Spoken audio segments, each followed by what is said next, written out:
Hey guys, it's Phil. Thought I'd make a video showing how Reelsteady Go works for me on a 5-inch quad using the GoPro Hero Session 5.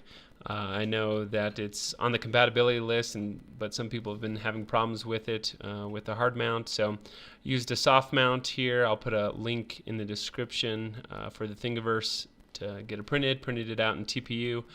I accidentally clipped some sections there where it was supposed to be connected, but hey, it still works good. So I'll go back and forth here and show without Reelsteady and with Reelsteady as well. Thanks.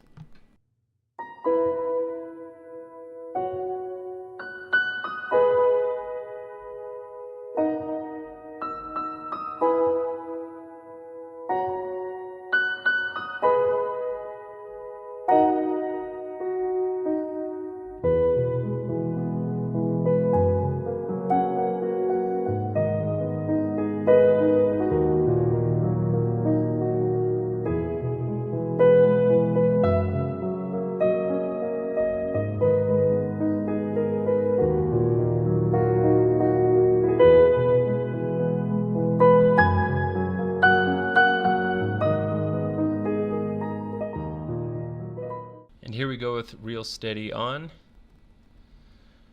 You can see it makes a nice difference. I didn't crop out the motors here or do like the fake super view here so that you could see that it is working as it moves the picture around, which you can tell by the motors and the props changing their perspective in the view here, and just really smooth things out. I'm happy with this. Tried out the demo, was impressed, so I went ahead and went with the full version.